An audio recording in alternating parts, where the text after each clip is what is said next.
Ladies and gentlemen, this is the 12th and final round. Right hand, Golovkin steps in and down he goes again. Unbelievable. Mayweather makes him pay.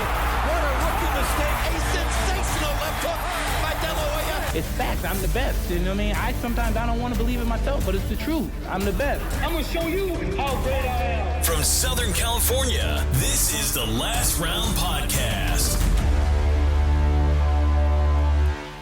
Episode 103 of The Last Round. Welcome back, whether you're listening on Spotify, Stitcher, Boxing Socials, YouTube, Apple Podcast.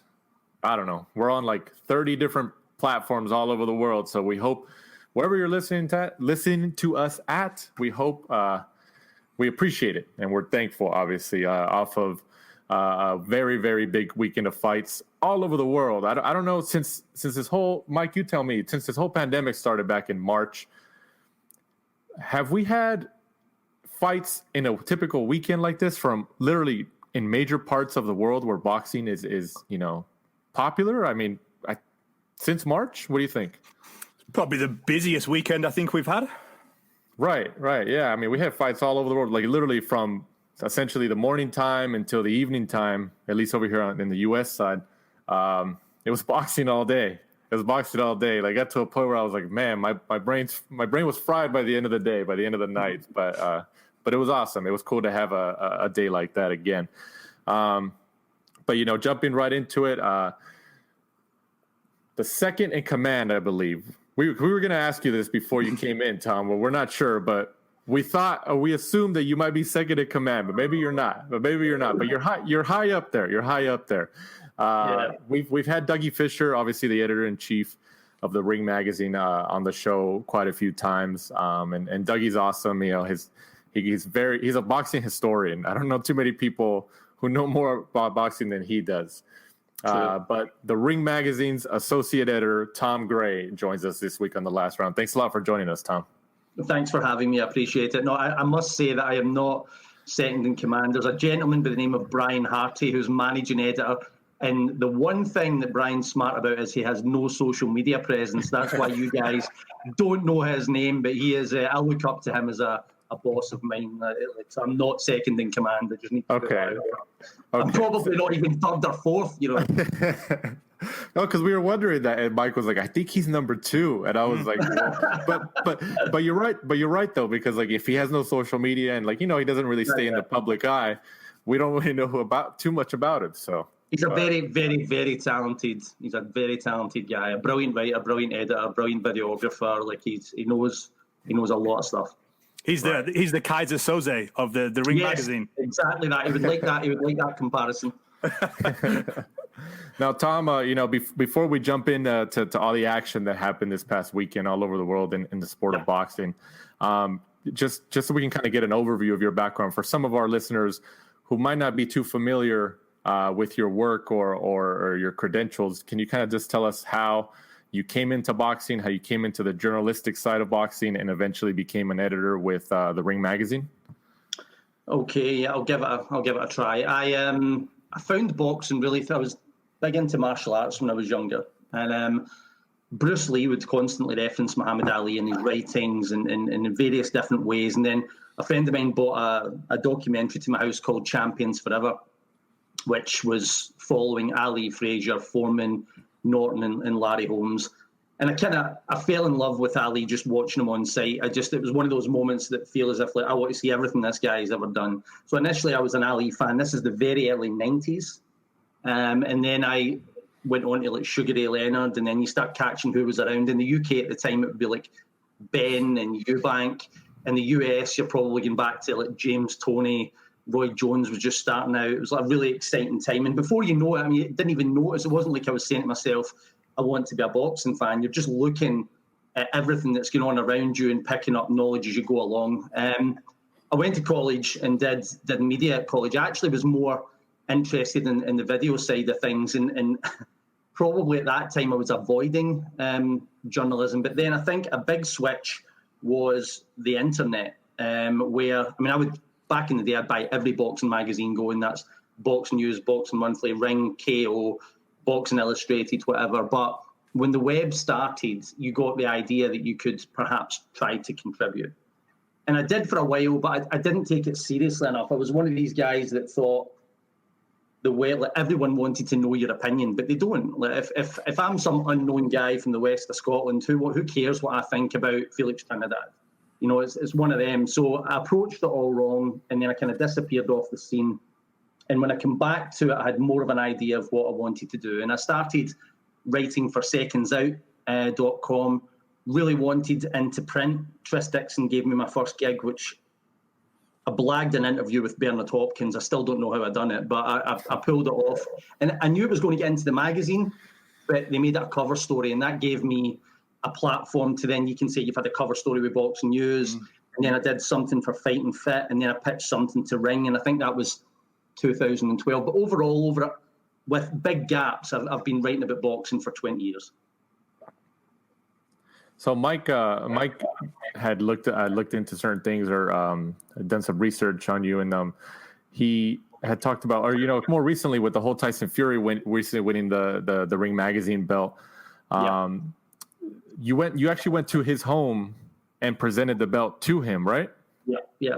That was the second time because he'd won 2 Ring magazine championships. Prior to that, we presented him, myself and Gareth Davies, who also contributes to Ring magazine. Gareth and I presented Fury with his first belt 5 years ago, and then obviously he regained it.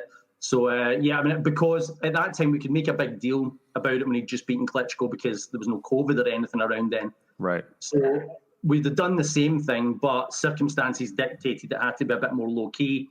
So I just went down to his house. He gave me his address, and I went down there, and I sat and had lunch with him in Paris, and the family were there and stuff. It was good time. I got on particularly well with Tyson, but he's a big advocate of Ring magazine. Like he loves that belt. It was important to him to regain it, and we're happy that he did.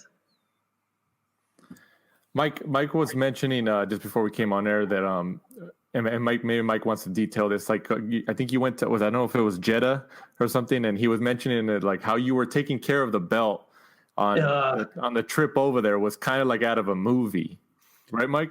Yeah, like in my mind, I just have it like you're on the flight with the suitcase. The suitcase is like handcuffed to you, and you just kind of you've kind of got it on your lap. Just I said that I get interviewed by Coogan. I spoke with Coogan Cassius and I get a flight over together, and I said to him, I need to try and pitch the belt to whoever's there media wise, and Coogan's big time for this stuff. So he said he would interview me. We'd discuss the belt, the evolution of the belt, its history at super middleweight, because obviously it was the Groves Callum Smith final.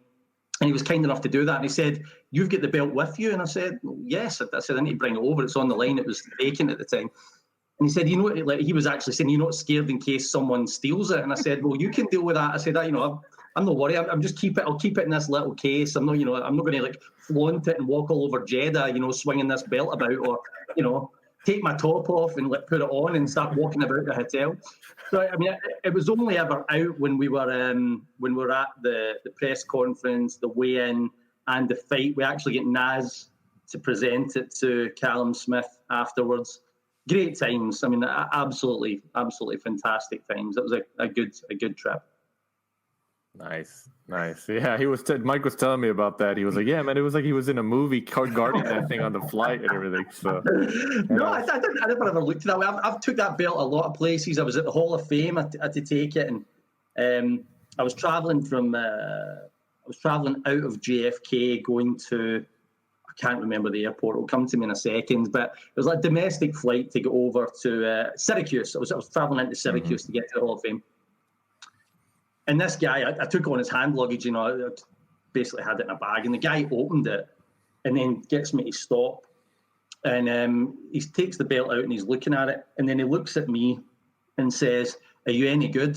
And I'm like, "Mate," I said, "you've got to be joking." I said, I think I was 43 at the time. I said, no. I said, "Believe me," I said, "it's for somebody else." It's not for me. It's not for me. That's pretty funny. That's pretty funny. The first thing you any good? Listen, I was taking it as a compliment, but I know he was at it. But obviously, I'm now jumping right into this week's action, this past weekend's action. This past Friday, the 30th of October, from the Fantasy Springs Casino in Indio, California, on the Zone here in the U.S. Jaime Munguia gets the technical decision win, technical decision win over Turiano Johnson after he splits his lip with that nasty uppercut. It was just a weekend of uppercuts, at least major uppercuts, wasn't it? It was. And Munguia wins the vacant WBO Intercontinental Middleweight title. Tom, what'd you think about this fight, Tom? And what do you think about Munguia's performance? Well, I think it was extremely competitive. I must confess, I didn't score it, but I was quite impressed with Turiano Johnson. But the one thing that I noticed, and I know that Munguia had a fight against Spike O'Sullivan prior to this at 160, but all the physicality advantages he had by an extreme amount are lost now. Like, Turiano Johnson was quite comfortable at walking right up to him and exchanging punches. At 154, he just looked like an absolute monster. But at 160, he doesn't have that. And because he's available to take hits, I question how much success he's necessarily going to have. Overall, I thought it was a decent performance by Munguia. It was nothing major league. I've got no problem with the victory, obviously, because the cut was caused by a good right uppercut. You said a technical decision there. Did they actually call it that, or was it not stopped on a TKO? Boxing rec have it as a retirement in the corner. Right. So yeah, which is equivalent to a TKO. So no qualms with him. He deserves the win if it's Lennox Lewis and Vitaly Klitschko. Like, if the punch causes damage, hard lines. It was a freak occurrence. They could fight 100 times and you'll never see a cut like that again in his face. But that's what happened. It's very unfortunate for Turiano Johnson, who's 36 and doesn't have too many more chances left. In terms of Munguia's progress at 160, it's a land of giants around there. Mm-hmm. If Canelo can still make 160, he's all wrong for him. I think he's just way too skilled. Even a faded version of Golovkin, and I do think that Golovkin's on the descent. If he's able to hit you, you're in major, major trouble. Jermall Charlo is a class act. Demetrius Andrade, I think he is flirting with 168 at the minute, but at 160, he's a tough can of worms for a fighter like Munguia. So time will tell. But I wasn't mega impressed, but I also think he's still in his very early 20s. I think he can really improve. I think they can add some strings to his bow. What they can do with him defensively remains to be seen. I believe he trains with Eric Morales, right? Yes. Yep. Do you like that pairing, Tom, or do you think? If there's another trainer in the boxing game who could probably get the best out of Munguia, who do you think that would be if it's not Morales? Well, like Morales, you're tempted to be blinded by adulation because it's Morales, right? But really, he doesn't have a solid depth of work as a trainer, right? It looks good, and I don't know, maybe they're getting on great in the gym. Ironically, the trainer who could probably really work well with him is Eddie Reynoso, but for obvious reasons, I can't see that. I can't see that transpiring. I don't think it's going to take necessarily a specific trainer. And there's British trainers that are coming to mind that might work, but that's just not geographically possible. I think the main thing, it looks like you just need to get the defence down a bit. He's got good output, good variety, but he gets clipped a bit too much for my liking. And when you've got sharpshooters around the division like there is, I think that he's going to be up against it when he goes into the top tier of the 160-pound division. Who do you think would be a good next test at 160 for him? Well, see, I can't even think. Because he's had a title at 154 pounds, you're thinking to yourself, I'll tell you a good fight, but he's already booked in. Liam Williams, who's, I think, one of the most improved fighters at 160. In fact, one of the most improved fighters in Britain at the moment. Really come into his own. We've seen him against Atlantis Fox and put on a terrific performance. Great showing that night. Won his last fight by first round stoppage.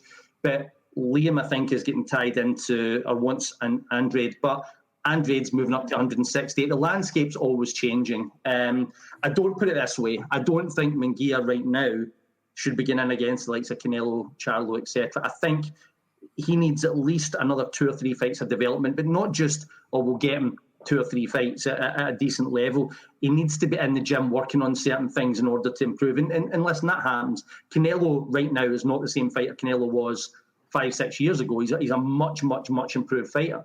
I'm not, that's the way I'm looking at it. I think that they'll keep him wrapped in cotton wool, and we'll see him out with somebody like a Brandon Adams, someone who's a lot smaller, someone that he can bully, because they're going to try and keep all the chips, in the pot. They're going to try to position it a huge Mexican war between Munguia and Canelo, later down the line. Yeah, no, absolutely. And the thing a matchmaker would probably look to do here as well is take a 154-pounder and bring him up to 160, the kind of thing that you're suggesting, because even against Johnson, right, who's 36 years old, long past his peak, that guy was right in his mince, pushing him backwards, didn't look physically threatened at all. So if you're a matchmaker looking at that, if he's doing that, what could a Golovkin do? Or what could a Charlo do? That's going to instantly put you off. So it needs to be, the thing is these days, you can win a world title and not be anywhere near the finished article. And I don't think Munguia is. There's that many world titles out there. Everyone's getting one.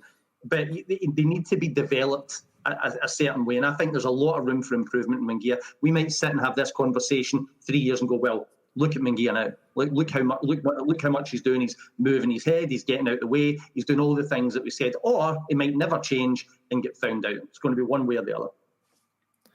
But you're right, Tom. Like you said, a minute or two ago, that his age. It's good that he's so young, because he has many years ahead of him to really hone his craft a lot more. Right now, he has some flaws that obviously people notice, but it's better than, like you said, Turiano Johnson is at 36 years old. He's pretty much at the end or at the tail end of his career. Yeah. And Munguia is still, he's been fighting at a high level for at least the last 2-3 years now, or at least in high level matchups, but he's still not even hit the prime years of his career. So, Agreed, absolutely. And if you look at it, he's had, Spike O'Sullivan was a good debut opponent at 160 pounds. Liam Smith's a very good fighter. The guy that he beat, even though that it looked like a physical mismatch, Saddam Ali, when he won the junior middleweight title. These guys are there or thereabouts, just a touch under the elite, and that's by no coincidence. Like Golden Boy will be looking at that saying, right, get plenty of room for this kid, plenty of time. We can bring him on slowly. He might get frustrated because he's not making the mega bucks at the minute, but he'll know in the end that it's better to be moving slowly towards the goal rather than going all in just now, I think, for a fight against Canelo, for example. Yeah, let's just say, in the next 2 years or a year or two, Munguia finds, a little bit more of his talent and, kind of fixes or alters a little bit of the flaws that he has, and becomes, a little bit more well-rounded boxer. Like, who do you ultimately see? Like when you look at Munguia at 160, I want to see Munguia against so-and-so. I think that would be a great matchup on both sides. Well, the way that's going to work, if you look at Canelo at the minute, right, I think we'll be lucky to see Canelo at 160 again, right? I think he's probably going to be a 168-pounder.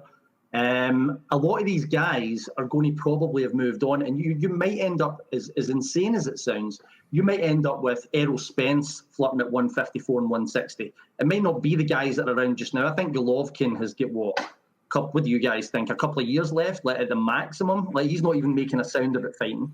Right. Canelo, like I say, I think that size-wise, by the looks of him, Munguia's reached his ceiling here. I can't see Munguia having a fight at 168 pounds. I think he'll end his career at 160. So I think the landscape will have changed, and it'll be guys below that are coming up. Maybe Jermell Charlo is up at 160, and that's a fight that can be made. A lot of it then is getting political because, Jermell is with PBC at present, and that's, them against Golden Boys as rare as it gets. But, right. We'll see. We'll see. I think the landscape will have changed by the time he's ready, because I don't think they should rush this. I think you're looking at 18 months to 2 years. Just keep him active against solid enough opposition where he can improve in the gym. Right, yeah. Because I was talking to some family members yesterday after his fight. They were texting me about it, and they like Munguia, but they said that they don't want to see him get another belt at 160, even though he probably won't get it with the people like with the amount of talent that who has belts. He won't get it off of them. But like what specifically one of them told me is like, I don't want to see him get another belt and not fight the top guys like he did at 154. So. But I mean, like you said, he has a lot of years ahead of him, and we'll see how it moves forward, of course. Absolutely. But moving on, this past Saturday, the 31st of October, from the Wembley Arena in London on DAZN here in the USA, and I believe on Sky Sports in the UK. Sky Box Office, you pay for that. Was it Sky Box Office? Yeah, it was pay-per-view. Sky Box Office pay-per-view. Okay, I retract my previous statement. Alexander Usyk gets the 12-round unanimous decision win over Derek Chisora, who suffers a 10th loss of his career. I don't know about you, Tom, but Mike and I, we were texting during this fight. I thought that Usyk was going to get caught because Chisora was like a bull. It just kept coming and coming. I mean, what do you think about Usyk's win and the whole overall matchup with Chisora? Well, coming into the fight, I thought it was going to be an absolutely horrendous mismatch. I mean, I was interviewed on the radio and I said, staying with the Halloween theme, I said, if you were going to create, if Dr. Frankenstein was going to create the worst possible style confrontation for Derek Chisora, it was Alexander Usyk. And I thought he was honestly going to get really, really badly beaten up and pulled out of the fight. And I was pleasantly surprised that, and this is an interesting thing, like he knew the only way to fight was to attack, try to bully him. In terms of skill, there's no comparison. He had to use his physicality and drag Usyk into a firefight. And that guy at 36 years old, like you say, like 9 losses behind him and going into the fight, at 36 years old, was on the offensive for that whole fight, took a lot of punches, was hurt at least once in the fight, I think, in the 7th round. But he kept at it, and we've seen so many occasions. The one that came to mind was Roy Jones against John Ruiz years ago. John Ruiz could only win that fight by crowding and bullying Jones, knocking him out or putting forth enough aggression to win on points. But he didn't do it. He was actually standing in the outside trying to fire counters on Roy Jones, which makes absolutely no sense whatsoever. But Chisora was committed to that game plan, executed it, still wasn't good enough. I mean, I know a lot of people have thought that, a couple of people have said that Chisora earned it or whatever, but he didn't. The correct man won the fight, but I was very proud of the performance that Derek Chisora put forth. He's an absolute warrior. What do you think, Mike?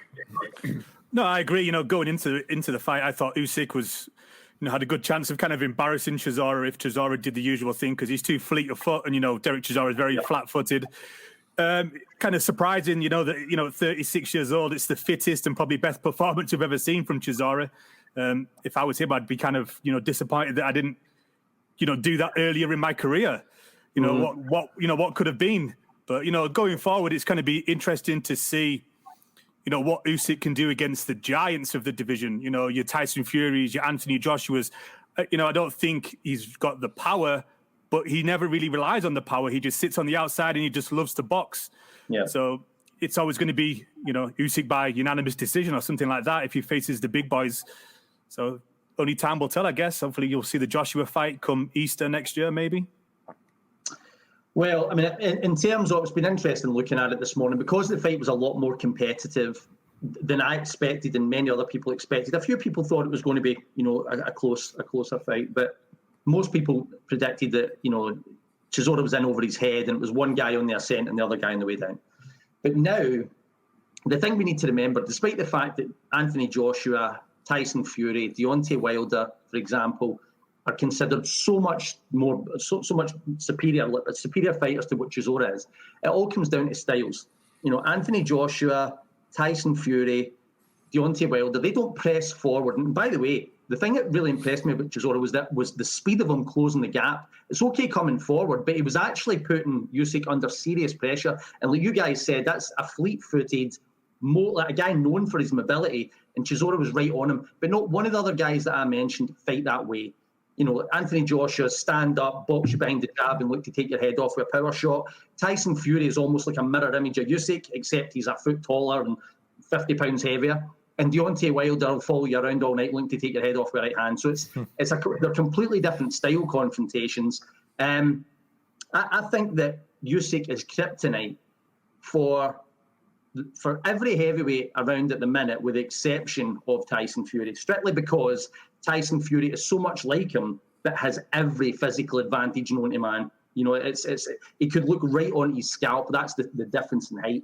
I've stood next to both of them, and it's like the difference in size is enormous. So I don't like that fight for Usyk, but I could see him leading Deontay Wilder a merry dance. I could see him still giving Anthony Joshua problems, and I think that that's the two guys. It's still I still think he's got a future at heavyweight. I'm not going to be put off because he was under pressure from an on-form Derek Chisora, who's coming at you with forward gears, swinging hooks. Nobody else that he's coming up against fights that way, and that's what people need to remember. It's like the old Ali saying, float like a butterfly, sting like a bee, the hands can't hit what the eyes can't see. That's it.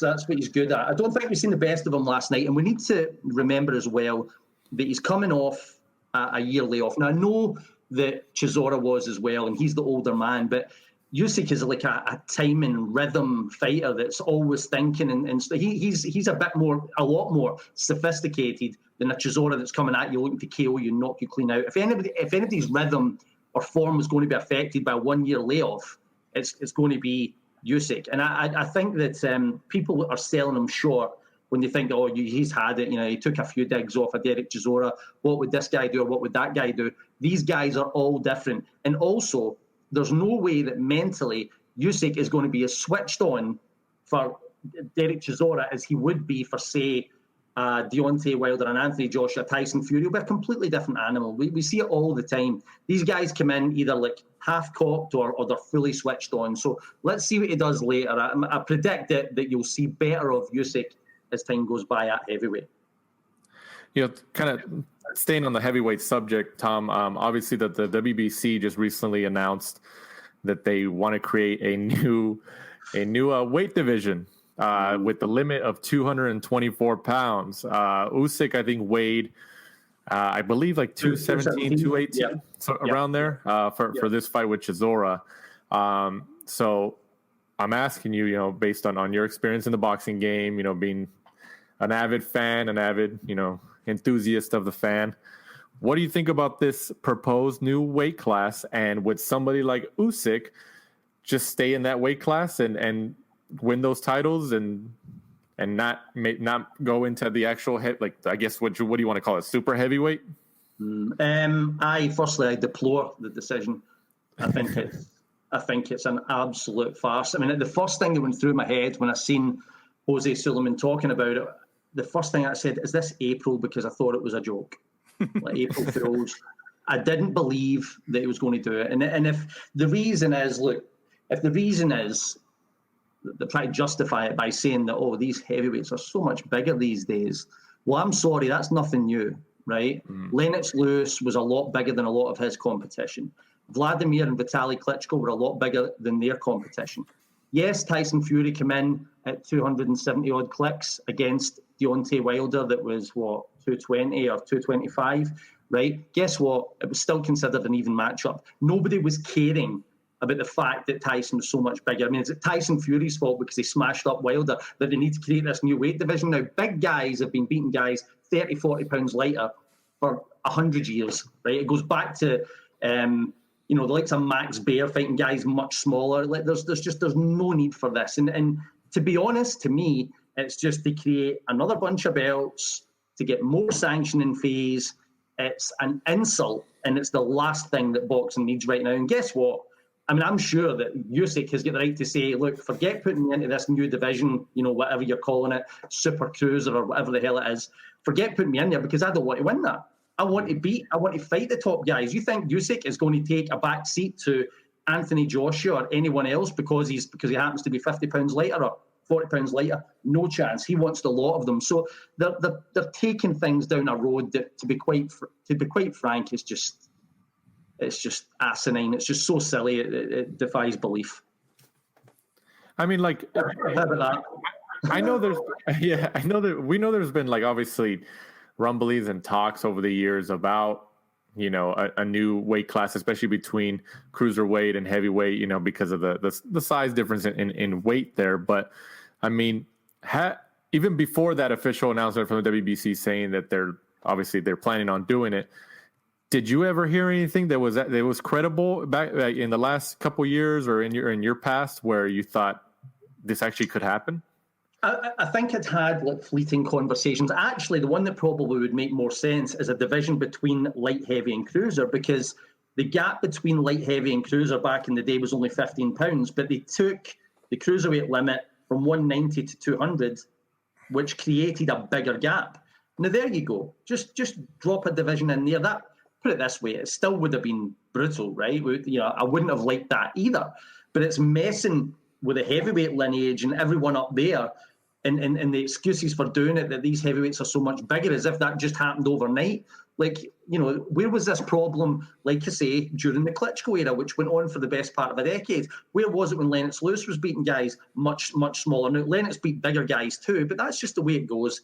If you're up over 200 pounds, then just get on with it. Look at back in the day before there was a cruiserweight division, right? Bob Foster at 175 pounds, before you had all these guys that could put muscle on you and you had a big diet, had to go and fight Joe Frazier, right? And had to go and fight Muhammad Ali, right? And Foster wasn't turning around saying, I know what will solve this. Give me another division to make life easier. It's just stupid. So I deplore it. I hope they change their mind. I fear the worst. Right. No, yeah. I think Mike and I can definitely agree on that. I think it just, just adds more confusion to boxing. Exactly. I mean, in comparison, kind of staying on the weight class thing, obviously, the UFC and MMA, primarily UFC, like their weight classes are, essentially 15, 20 pounds, away from each other. Like, I think there's like one of them that goes from 155 and then the next one's like at 170. I think that might be like the shortest, leap from one weight class. Give them time on that though. Let's say they're relatively new compared to boxing, right? We'll see what things are like in 10, 15 years. You're right. Do you believe that? Do you think realistically that the UFC will add more weight classes where it gets to the point where it's like boxing? I don't I don't know anywhere. I've got a very, very limited knowledge on the UFC, right? Right. I'm just saying the UFC like boxing, like making money. And if there's a way to make money, there's one right there when you can, I think they're doing things, to your point, a lot better than what boxing is.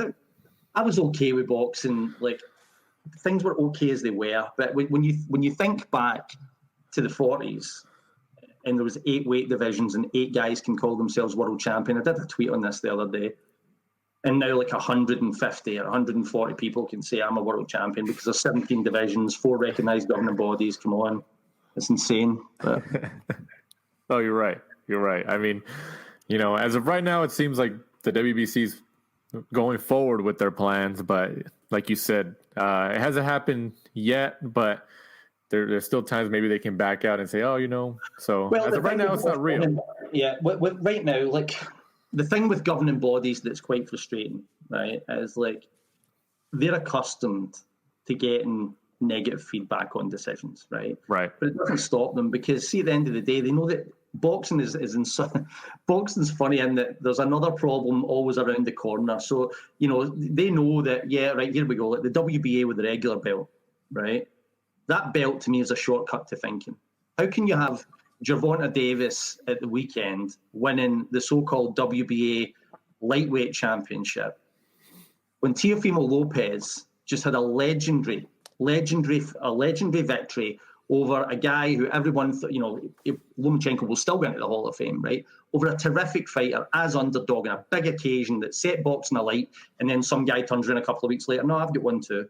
And that, at the end of the day, that's everything that's wrong with the sport at present when you've got that kind of thing going on. The franchise champion is another farce. But the WBC and the WBA take the negative criticism and just put it in the trash because they know that something else will come up and fans will move over to that problem, and then they'll move over to that problem. Next week it'll be, they can't make this fight because of the 2 networks. And blah, blah, blah. So.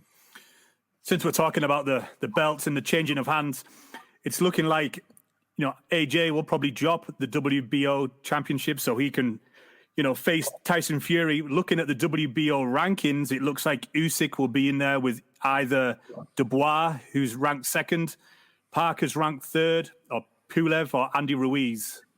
They're all intriguing fights as well. I mean, do you know for a fact that Anthony Joshua is going to drop the WBO title? Has he said that? He's not said that, but it looks like Usyk wants the belts more than he wants the step-aside money. Oh, yeah, no, he does. But Joshua has got the right to say, okay, I'll fight Usyk. I don't want to lose that belt. Like, I've not seen Joshua 100% commit. I know that there's a deal in place for Fury and Joshua next year, but Anthony Joshua's whole thing has been about this whole undisputed business. Don't get me wrong, guys. Like, I don't care what belt gets dropped. I don't care if Tyson Fury and Anthony Joshua get in the ring and fight over a bottle of Sprite, right? I just want to see the fight. People are getting sick of it, right? And I think now there's that many governing bodies, that many mandatory obligations that you can barely get an undisputed fight going. So, just get the fight made. I don't think it matters with belts. But it'll be interesting to see the move that Joshua makes, because he's always going on about getting the 4 governing body titles. So we'll see what happens there. Right. Yeah. I personally think that Joshua will drop. He does. No, I don't think he's going to drop. I think he does. Like you said, I agree with Tom in saying, like, Joshua's big on this whole undisputed thing. He wants to be the man. But he also he also knows Usyk is, has earned a shot at one of his titles. And I don't see AJ as the type of guy to drop the title just to fight a Tyson Fury, which obviously is a bigger fight. I think it's going to come down to step aside money. I think they're going to convince Usyk, you know what? He wants to fight you, but let him fight Fury. And if he beats Fury, you guys can go at it. But I think he's going to pay him a step aside money, like, and just to get the Fury fight made. But I definitely don't. I don't think he's going to. I watched the interview with him today, and he didn't look remotely interested in it. And he doesn't strike me as the type of guy that's easy to convince of anything. I think he wants his world title shot, and he's not going to be messed around. Because what we need to remember here is, if the Joshua and Fury fight goes ahead, it's going ahead as a two-parter. Okay. Now, fights these days are happening. If next year, that would basically take 2021 out of the equation, because you'd have a fight early and a fight late, and then you're forcing Usyk, who's 33 years old, to hang out for another year, right? And he can't, he's in a position to fight for the title now. He can't wait around forever. If he's basically entitled to a WBO title shot, I think him and his management will force it. Right. Yeah, that's a good point. I don't know. I think it's a very intriguing situation surrounding that whole mandatory spot, and like you guys said, Usyk definitely wants the fight, and Joshua's not really the type of guy where like he'll drop a belt. Like, but do you not think that's interesting, right? Do you not think he should? I mean, as much as you said it yourself that Tyson Fury's the bigger fight. Not only is it the bigger fight financially, it's the fight that would set boxing alight. It's the fight the fans want to see. See, when it comes down to, belts, I cannot see why you would basically to just hold that one belt. You would take the biggest fight in world boxing out of the equation to fulfill that mandatory obligation. Learn from your mistakes, because it was simmering nicely, and then Andy Ruiz came along. Now, yes. Joshua avenged that with a disciplined performance. But what if, the longer you leave things in these mandatory obligations, by the way, we're dismissing Kubrat Pulev, who, by the way, I think Joshua will knock out. But the more fights you keep putting in the way, the less chance the fans have got to see the fight that will reignite boxing completely. Make it just for that one night when it's the biggest thing going. That's the fight I want to see. I mean, I wanted undisputed, but it's just starting to get ridiculous. And none of these heavyweights are infallible. Someone could get their wings clipped and bang, the fight's gone again. I mean, the more you mess with it, the less chance of it happening. So I say, do it as quick as you can. I agree with Tom. I think that you got to take the big British dust up, because if I was in his inner circle, if I was advising him, obviously I wouldn't tell him, but I think he loses both of them. So I think take the one with the biggest money. Well, certainly there's, I give Usyk a real chance against Joshua. A lot of people will laugh that off and, go ahead. If you think that that Derek Chisora fights the same way that Anthony Joshua does, good for you, right? But I think that his mobility would give Joshua problems. There's a lot of things I need to see before I would commit to making a prediction on it, the weigh-in, how the training goes, how Joshua looks against Pulev. But I think that's a very dangerous fight for Anthony Joshua. And I've been, me and a friend of mine were saying that Usyk, way before he became undisputed at cruiserweight, was going to make noise at heavyweight. So, I think that he's a major fly in the ointment. You don't want to mess with that. You don't want to mess with Alexander Usyk when you've got Tyson Fury there for millions and millions and millions. Like, and Saudi Arabia, Jeddah, I think, was talking about it. It's a massive, massive fight. And not only that, and it might sound like, I don't know, like all nostalgia, but I just, for the fans, I hope it happens. I mean, that kind of attraction is just brilliant for boxing. I mean, the night he lost to Andy Ruiz, Joshua did, I was like, there goes the fight. And he's back in a position now where we've got him. And I just don't want either of them to lose before they've got a chance to get it on. If Wilder, especially with the last 24 hours, 48 hours of what Wilder has said in interviews, pretty much putting, he comes out of nowhere after being gone, like since his loss to Tyson Fury back in February, I believe. And now he starts like putting pressure on Tyson Fury to take the rematch. And Tyson Fury said it's not happening anymore. And, if for some reason Wilder gets Fury to agree to this third fight, I mean, I think that's when we'll see AJ and Usyk, no? Or do you think AJ still finds a way to wait for that winner? Well, the scenario that you've laid out there probably makes a lot of sense. I mean, Tyson has got an obligation to fight Wilder a third time, so that would, I think, scupper it, unless there's a way out of it. And from what I understand, I don't think that's easy. The only reason that Tyson's fighting in December 5th, right? So he's going to have a fight in the interim. But then I think if Deontay Wilder, plants his feet and says, no, look, I want this third fight, then I think Tyson would be locked in. And that is probably what would lead to Joshua and Usyk, which, by the way, I'm a huge fan of Usyk, huge fan of Joshua. It is a big fight. It's just not the biggest fight. So that scenario you've laid out is the way I think that you would end up seeing Joshua against Usyk for sure. Right. Yeah. It's definitely an intriguing situation, that where everybody's interested in seeing how it pans out. But, at least the heavyweight division is alive and well the last few years. I know we had the Klitschko's for so many years, 10 plus years, and they were dominant, but the division wasn't getting the love that it is now, or was I hear you. But fans can get impatient waiting for this long. Like in eras gone by, you didn't wait this long for the biggest fights. At heavyweight, very rarely. I mean, it used to be in the 70s there was a heavyweight super fight every time you turned around, and those days are long gone. Bring back Danny Williams and Max Skelton, Mark Rogan.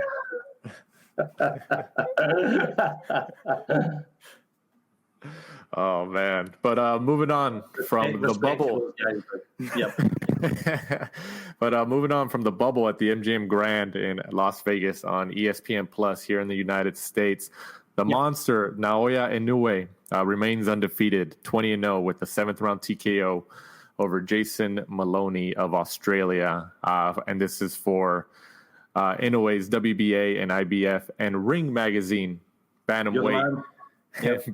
Bantamweight world titles. I think realistically, I think everybody knew Inoue was a heavy favorite going into this fight, and he obviously shows that he goes in there and just knocks people out. What do you think about his performance, Tom? I thought he was brilliant again. He is literally my favorite fighter in world boxing today. I think he is the perfect blend of speed, power, and technique. He can't put a foot wrong in my eyes. I was lucky enough to be at both fights prior to that for the World Boxing Super Series, or the semi-final and the final. And he's amazing to watch live. I'm so excited for him. And there's still plenty to do at bantamweight at the minute. But yeah, and by the way, even though he was a heavy favourite, Ring Magazine had Jason Maloney ranked number 6 at 118 pounds. I mean, Jason is no mug whatsoever, a really, really talented fighter, but just a step behind, a couple of steps behind Inoue, who I think he's very special. What do you? I mean, who do you? Obviously, there's a lot of people who have Inoue high up in their their subjective pound for pound list. We all know that everybody can go back and forth on the lists and everything, but I mean, like, do you really realistically think that Inoue has any type of right to that number one spot in your opinion? I mean, how he's been performing. Well, let's put it this way. I mean, there's different things. Firstly, the pound for pound is a bone of contention with me right at the minute. I deal with some. I'll not even say anything, right? But I at the minute I think that Canelo Alvarez, based on his accomplishments, based on the jump up in weight and stopping a genuine light heavyweight title holder, his whole body of work. The Golovkin second fight, which I think he won 7 rounds to 5. When you take into account that level of competition, I think that Canelo deserves the number one spot. And I think Inoue is a worthy number 2, and that's where Ring Magazine hold him. The thing is that Inoue has got a lot going on around him at the minute to make big impressions. Like Jean-Real Casimero, if that fight comes off, and if the monster just completely devours him, and that's standout victories. I mean, at the minute, Canelo, with everything that's going on around him, can't get a fight. He's not got any fights lined up whatsoever. So Inoue needs to get on with it. And Inoue only wants big fights. I mean, put it this way: there's Maloney last night, who's number 6 ranked, but Top Rank will be looking at that as like, oh, that's just a little stay busy for you before you go into these bigger fights. So no, I don't think he's got the body of work. I think eye test. I think all the skills and the technique and the power and everything that he's got. He is potentially a future number one pound for pounder. He's not there quite yet. Who do you think is the biggest fight for him in terms of competition at bantamweight? Well, now that he's over here in the States. Yeah. I was disappointed that he went up to, or sorry, that Lewis Neri moved up to 122 recently, because that's a fight that the fans, I'm sure you guys wanted to see as well. That would have been a really, really explosive fight. That was a fight a lot of the fans wanted. You've obviously got Casimero. O'Bally still holds the WBC title, and he's going in with Nonito Donaire. So you could conceivably get an undisputed title fight between Inoue and Donaire, conceivably, if everything played out that way. And I'm reluctant. I wrote Nonito Donaire off the first time, and I'm reluctant to do it again, despite how hard that fight would have been in his body. So there is still massive fights there at 118 pounds, but he's almost mocked up. There's only 2 belts left, and he wants them both. What about the Jackal, Rigondeaux?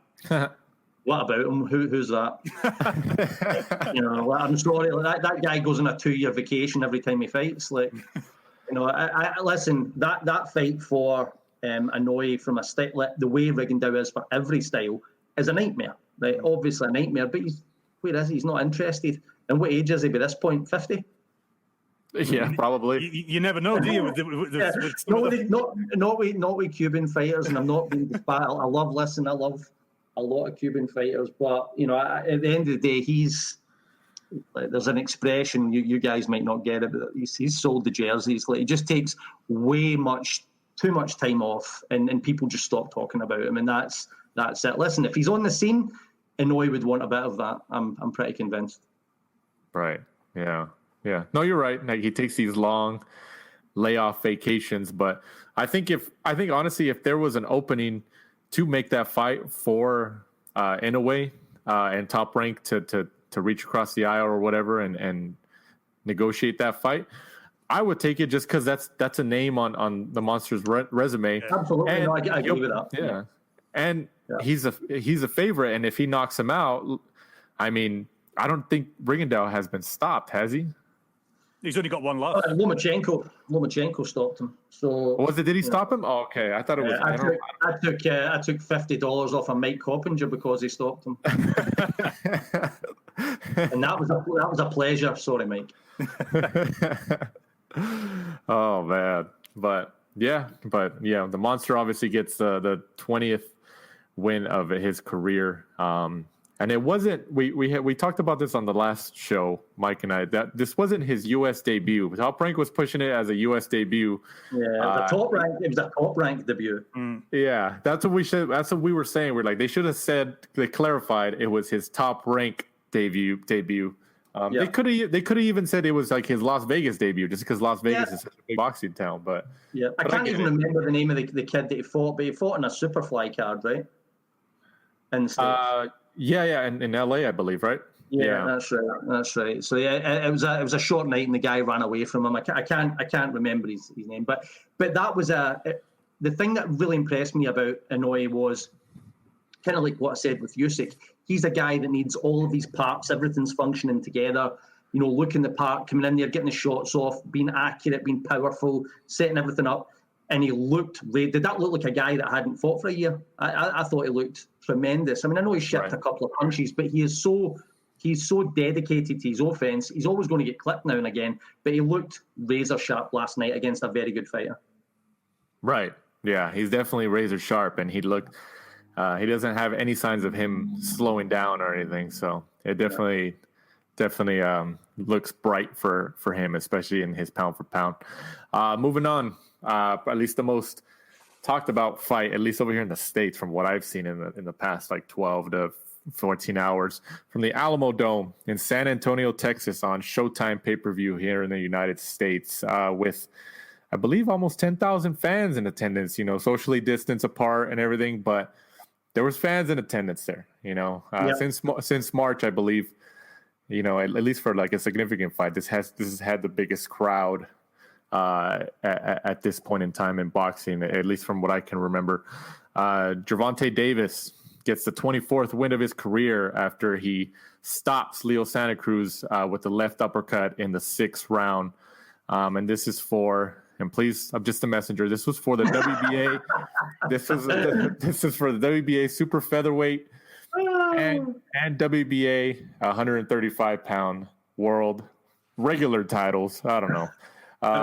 You know, before we get into the actual fight and the performance, Tom, we want your opinion on this. Like, how did this happen? How is this for two belts in two different divisions? I mean, like, obviously we kind of know why it happened, but like, just give us your take on that when you heard about it. Well, it's just a selling point. I mean, Davis picked up. Am I right? Davis picked up the vacant 135 regular in his fight with Gamboa. Is that the way that worked? Right. And then, but he's up there, but could still make 130. Santa Cruz had picked up the vacant title at 130, so they could put that on the line. And because the fight was agreed at 130, the WBA, in their infinite wisdom, have decided, oh, well, you're underneath the 135-pound limit as well, so we'll put that title up. So you can say it's like there's a dual World Championship fight, not unprecedented. We had it with Leonard and Lalonde. There's also a fight going way back. Oh, it's right out of my head. I should have had that. Where the welterweight and the lightweight Canzoneri. Check Canzoneri. I'm sure he had a fight for the lightweight title and the junior welterweight title on the same night. And I'm going way back when Canzoneri was there. So it's happened before. It almost happened as well for Leonard, Duran 3. There was talk that they were going to put, because Leonard was 168-pound champion, there was talk they were going to allow Duran to defend his 160-pound title that same night, because both guys had agreed to come in at 160. Thankfully, order was restored and they decided not to do it. But it's good to see that, 30 years later, they're still doing it. So, you know, at the end of the day, it was a bit farcical, but it was just an agreement. It sounds good to I don't know, casual fans that don't know better than us. Right. Yeah, absolutely. But like I mentioned, Tank Davis stops him with the nasty uppercut. Yeah. In my opinion, I think Santa Cruz is a great fighter, but like, I think a bit of his downfall is that like he literally just keeps going. He just like he has that one gear, and Tank Davis is obviously known for those uppercuts, kind of like a Teofimo Lopez. They love those uppercuts, and he was trying to land it all night, and obviously he landed it, and he had him against the ropes. Like as I was watching it, and you tell me, Tom and Mike, if you guys agree. Like as I was watching it, you can see Tank like just he was looking for it. Like he was I wouldn't even call him baiting it. Like he was like visibly baiting him, like where you're just like he's waiting for it. And Santa Cruz was just like trying to punch him off the ropes. Like he kept throwing like a straight left hand, and he threw it once. I think he threw it twice. I think on the third time he got clipped. But after the first time, I was like, oh no. I was like, he's gonna catch him because he's just trying to get off that ropes and he's not really trying to like move. But I mean, what'd you think about that final shot, Tom, and how he? I mean, do you think he baited him? Like, do you think Santa Cruz just should have noticed what he was doing, or what do you think? I thought, put it this way, I thought that Santa Cruz was doing really well through the first 5. I had it 3-2 at that point. Thought he was boxing well. He was coping with the power to that point. But what I didn't foresee, boxers don't always go in there. If you watch a novice go into a boxing gym, they start hitting the bag and they're throwing everything into every single punch. Professional fighters don't do that. Like Davis was only giving him maybe 50, 60% of the power that he could through those first 5 rounds, just looking to touch the target and, box his way into the fight. If you look at the difference in him coming out for the 6th round, he came out to end that fight in that round. Like that is the minute he came out, like, mega aggressive, and he shipped a lot of punches off of Santa Cruz early. Then I think there was a low blow, and then he just kept up this pure, like, I'm on you and I'm not letting you go. And I think it was a bit of a shock to Santa Cruz, who had kind of fell into this pattern where the two of them were boxing, exchanging, and Santa Cruz was fitting punches in with Davis combinations and outpunched him a couple of times. That's why he was winning rounds. But he get backed up against the ropes. He'd already been hit around the body. He's a bit more fatigued. And, as much as we're on the outside saying, oh, there's that uppercut coming, what he's worrying about is, here's this guy trying to kill me. He's maybe missing the trick, right? And he did miss it, fatigued enough, and he leans over. And when he leans over, like trying to get out of the way of certain things, Davis has fainted him and just whipped that in, and it was an absolute peach of a shot, and he was never making that in a million years. I never thought. I mean, I respect Santa Cruz, and Santa Cruz doesn't live too far from us. Like he's within maybe 10, 15 miles. Like we've seen him around the area and stuff like that.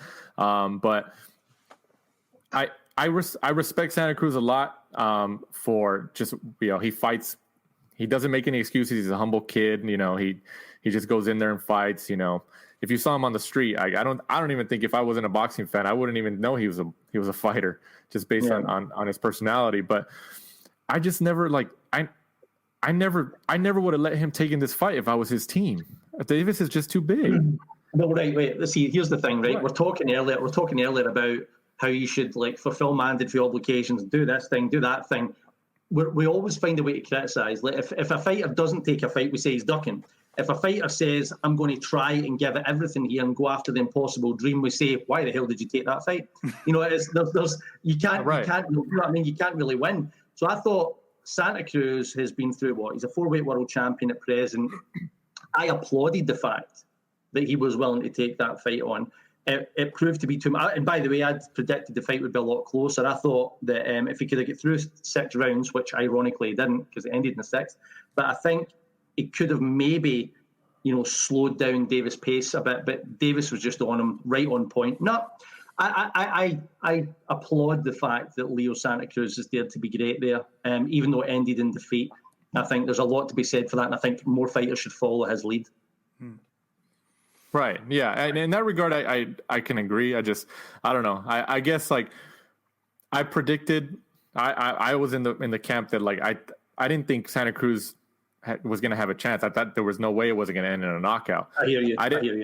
And just because of the size difference, and especially because Davis, the last couple fights, he's not only missed weight at 130, then they move him up and he still misses weight at 135. So I'm just like, that's down to discipline, right? Everyone knows that. Tank's not always switched on discipline wise. But I'll tell you what, did you honestly watch that last night and think that Santa Cruz was completely out? Did it look that bad? Do you think that Davis looked so much bigger? I didn't. I'm not going to turn around and take anything away from Gervonta Davis because Leo Santa Cruz has vaulted up a few weights. Those guys looked quite well matched physically. I've seen physical mismatches in the ring that looked a lot worse than that. In fact, I thought the size, hydration-wise, even on the night, I didn't think that Davis looked that much bigger than him. I really, really don't. And I just thought it was a career-best performance. by Davis, and has made my eyes open anyway. He's a significant threat to anyone on or around those weight classes. I thought he performed really, really well last night. Right. Yeah, absolutely. He's definitely a threat, arguably the biggest threat between 130 and 135. Definitely at 130, I think he's definitely the biggest threat just because of that power X factor. Yeah. But it was also there was a scary moment how he knocked him out. Santa Cruz was down for quite a while, and as the minute ticked and it kept going by, I was like, oh no! I was like, this. I hope he gets up. Like he was not moving. So luckily we're glad that he was able to get out and actually walk out of the arena on his own 2 feet. But that was a scary moment. But he's such a class. I mean, I'm sure I've seen him. I only watched the fight once, but I'm sure I've seen him go out and autograph memorabilia in the way out that arena when he's just been knocked out. It looked like that's what he was about to do. Just a lovely, lovely guy. I was one of the few that gave him a real chance of competing. I thought the fight was going to go the distance, and I thought that Tank was going to get a controversial decision. That's the way that I seen it going. I was wrong, completely wrong, and I get that. But he, I thought a lot of people were underestimating his tactical know-how, and I thought through the first 5 rounds I had it pretty good, but the 6th round just changed absolutely. It was a complete game changer. Bang, one punch fight over. Davis against Lomachenko next? Nah. See, a lot of people, here's the problem with that, right? I think that ultimately, to us and to a lot of people, that Lomachenko should come back down to 130. But if you have been a winner your whole career, won the best part of 400 amateur fights, only lost once and avenged that about 60 times, right? If you're a winner like that and you've come through the division starting at feather up to lightweight, and a kid like Lopez who was brash, who was telling him like you're nothing, like, spitting on the floor over him and all that, this guy beats Lomachenko, and Lomachenko saying, "Oh, that's too much for me. I'm running away back down to 130." Like I don't know if Lomachenko is cut like that. As much as we'd like to see Lomachenko against Gervonta Davis at 130, I think he's going to come after Lopez. And, the whole thing with the shoulder, which I don't like, can get marketed to raise the rematch there. Is Lopez going to give him the rematch? There's no rematch clause. That's interesting. So Lomachenko's in a tough position there, if I'm being completely honest. Do you think Lopez and Davis is probably the biggest competitive matchup between 130 and 135? I mean, especially at 135 between those two guys? Yep, at 135, I think because we've seen Lomachenko and Lopez at 135, although I don't like this. The whole shoulder stuff is so reminiscent of what happened to Mayweather and Pacquiao, and that annoyed me then and it annoys me now. I don't like this. Like, we've done one fight, it didn't quite work out the way we wanted, so let's have another chance. The bottom line is that's a Lopez victory. There is an attraction. I mean, Davis against Lomachenko is an absolute cracker. I would put that just below Crawford and Spence if they can ever find a way into the ring. Right. But do you think? Obviously boxing Twitter, I think we all know is a different world in our field here. Do you think that Davis belongs in the top 10 pound for pound from your personal opinion? well, let's. I know you have your issues with pound for pound. No, listen. I'll divulge some information. I don't think I'll get hung and quartered over it, but there's an ongoing debate at present. I voted to put him in at the bottom half, right at the bottom, but not everyone agrees. And the reason, there's been some interesting movement recently. For example, there's nothing. I mean, my opinion. People get mixed up with this. My opinion isn't necessarily Ring Magazine's opinion. I don't get things all my own way. Far from it. I voted Josh Taylor in to the top 10 pound for pound. I stand by that. I think we made a mistake. And then other people were thinking that Jermell Charlo should go in after he beat Rosario. I didn't agree with that. You know why? Because Josh Taylor didn't go in.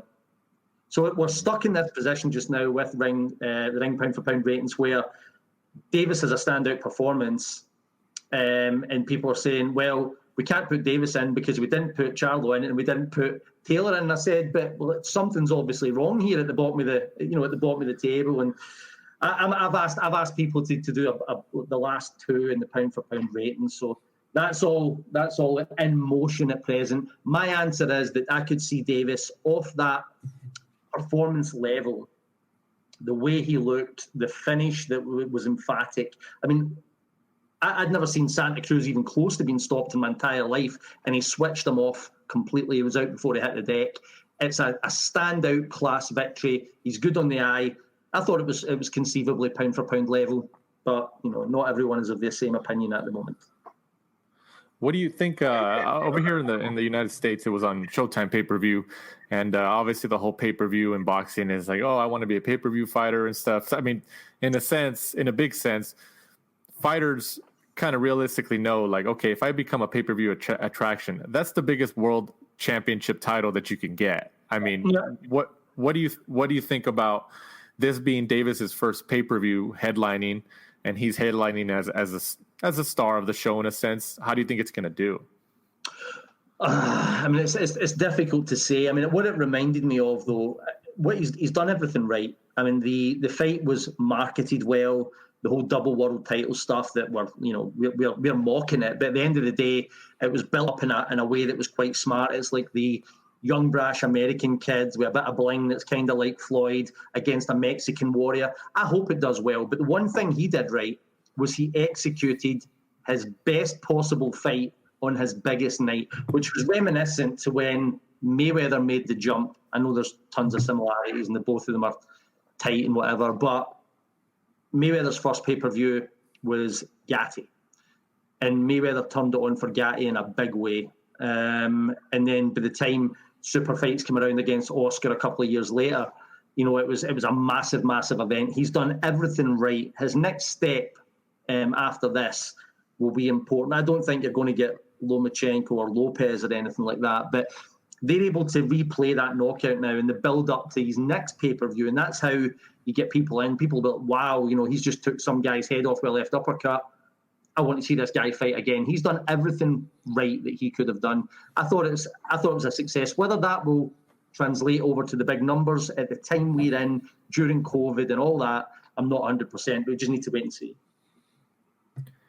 Do you think he stays at 130, or you think that was just that one-time deal and he's going to stay at 135? No, I think he'll go between both. He was interviewed last night and he said he can go between both. He's obviously made weight pretty well. I know there was rumours going around and he's got a checkered history on this front, but I think he will, both he and Mayweather Promotions, PVC, will be looking at it and they'll just look to take the best deals. It's good to have a couple of divisions open at your disposal. I think he'll just look to make the best possible moves at the right time, and I think he could fluctuate between the two. Right. Yeah, it was definitely an emphatic win and an emphatic statement in his first pay-per-view headlining win here in the United States. So, well, it's interesting to see where he'll go from here. But one fight that we did gloss over that I know we wanted to touch on that I completely missed. George Kambosos on the DAZN card here in the United States got the, I guess, would you call it controversial split decision over Lee Selby by scores of 118-110, 116-112, and 115-114. Tom, before I go to you for your opinion, I'm going to go to Mike because Mike is eager to talk about this. What do you think, Mike? Well, I'm confused because from watching it, I thought that, it was the fleet-footed boxer in Selby against Kambosos who, was just that come forward, kind of aggressive power puncher who was, talking a lot of smack, saying he was going to knock him out. Selby knew that was the case. Just kept him on the jab the whole time. Didn't let Kambosos come in. Jab, jab, jab, jab, jab, jab. Moving around him. I'd like to have seen the CompuBox stats for this. I thought it was a clear, Selby win, gets to the last couple of rounds, and the DAZN commentary was kind of agreeing, and they were saying, I think Kambosos needs to knock him out to win. And then the scorecards come in, and Kambosos wins it. So I don't know whether I went on to boxing Twitter, which is, like Danny said, a different universe to everywhere else. And it was kind of split on there. A lot of people kind of had Kambosos winning it, saying that, a lot of Selby's jabs, weren't landing. But even if they weren't landing, it was stopping Kambosos coming forward. It's stopping Kambosos, being able to work. That's why I was really because I was kind of hoping that, the CompuBox stats were going to, either show me something I'd missed or, confirm what I thought, because I didn't think Kambosos really connected at all during the fight. But, CompuBox don't work with Matchroom and there was no stats to be seen. So I thought it's interesting. This has happened now in 2 fights. There's maybe something in this that needs to be discussed between both parties. But it's interesting that Sky and DAZN seem to be out of whack in their scoring, because the same thing happened, I believe, with Lewis Ritson and Miguel Vasquez a couple of weeks ago, where DAZN thought it was tighter. And I think Alex Arthur had Ritson winning that. I got on great with Alec, but I cannot see any way on God's green earth that Ritson beat Miguel Vasquez. Last night, I'll be honest, I wasn't working last night. I didn't cover it, but I watched it. So what I'm saying is I didn't give it the level of attention I would have if I was actually working. I had kids running about and all sorts of mayhem. But from what I could see, I thought Sky were being rough on Selby and bigging up Kambosos, making out as if Lee needed a knockout coming into the championship rounds, which I didn't think was the case. I thought what you had was a relatively even fight coming into the championship rounds. Excuse me. And if Kambosos deserved it, it was because he did finish stronger. In my opinion, and this is where, in relation to CompuBox, I don't think that it was a fight full of a lot of connecting. I thought the accuracy of both men wasn't great. I didn't think... I was pretty disappointed with Lee's accuracy, though. If for Lee, because he's not a big power puncher, he really needs to control, get off, and the punches need to have a kind of snapping effect and look as if he's making this guy pay. Kambosos, as much as he was missing, when he did connect, his punches had a bit more impact, or a lot more impact. By the end of it, my opinion was that I thought Kambosos just about edged it. I had no major complaints with the decision. If I've got an issue here, 118, 110, was that for Kambosos? Yeah. Right, and I think that card is out. So, if Lee had, I think, to be honest, if Lee had got that last night, it would have been more controversial the other way. I think there would have been major complaints. And a lot of that is down to how the land lies country to country. We're just coming off over here of basically Miguel Vasquez, in my opinion, picking up 9 rounds and getting home a loser. So, the whole that would have all fitted in. I thought Kambosos just about deserved it, but not by much. So after that, after Selby's got the loss, he wasn't really vocal about it. I think there was the commentary team, at least on, I don't know if it was DAZN or Sky. It might have been DAZN, but we're saying, and I think it was Sky, where they were saying that Selby doesn't really look like he cared. He cared, but he's not making a big deal. I should have won and stuff like that. And in that regard, from a general standpoint, when fighters, because obviously we see sometimes they stay humble regardless if they know that they probably should have deserved the win. Right. Should they stay humble in a situation like that, or should they make a visible reaction to show frustration? What do you think? It's a good question. It's a great question. Lee Selby is not that kind of character. Even when he lost to Josh Warrington, lost a featherweight title he'd held for years, it looks a bit deflated, but he doesn't want to. A lot of fighters don't want to show their hand and look mega upset and go all crazy over it. So I just think that's more down to Selby. He knows that no matter how much you scream and shout, you're not reversing the decision. There's no rematch clause. He just needs to get on with it. How much can Lee really do now? He needs to get back into position, probably fight another two fights minimum before he would get an eliminator and probably beat a couple of good guys. And he's 33 years old now. Andrew Selby, I believe, just retired there over the weekend. He's retired recently. I don't know how much he can do now, but he's had a really, really good career. He was a long reigning featherweight champion, mopped up at domestic level, good fighter. But I felt as if there was something missing last night. His accuracy just wasn't what it should have been. It wasn't vintage Lee Selby. And this other kid, Kambosos, is just coming into his own. Yeah. Mike was actually able to message with Lee Selby this morning, at least over here in the United States time. And yeah, I mean, at least from the messages that Mike exchanged with Selby, you could tell that he was a little confused. He was just like, yeah, I don't know why it happened, but was he convinced? Was he convinced, Michael, that he'd won it clearly? Yeah, he kind of thought that he'd won it, on points because. Looking at the way the corner team were, I think I've met Chris Saniger and he's a pretty emotional guy. And if he thought Selby was behind going into the last couple of rounds, I'm pretty sure you would have seen Chris kind of animated. So I think he was surprised. But I think in boxing in general, not just in Britain but over here, if you look at the cards, you've got one had it for Selby by 1 round, and then the other has it for Kambosos by 118, 110. That's a 9-round swing. Yeah, I know. I mean, listen, we've got a massive problem there. And it was exactly the same with Ritson and Vasquez. And here's what it comes down to, in my opinion. I mean, look, 118, 110 Kambosos is a shortcut to thinking. It doesn't even make any sense whatsoever. In my opinion, judging Ritson as a winner over Vasquez makes no sense whatsoever. And the thing that was intriguing about that was, and I covered that fight from home, but when I'm watching it in the Ritson corner, they're comfortable. Like, you're boxing quite well here, and you've had a layoff, and I'm sitting saying, what are you guys watching? Like, what am I missing here? And the problem is that there was the name I forget. Is it Terry O'Connor that handed in the victory for right? Okay, now he'd to go in. And he had to go in and explain that to the British Boxing Board of Control, and they had his back. It was all right, good argument there, Terry. You thought he won it. Bye. This whole thing where boxing's subjective or your scoring subjective gives you automatically by saying that,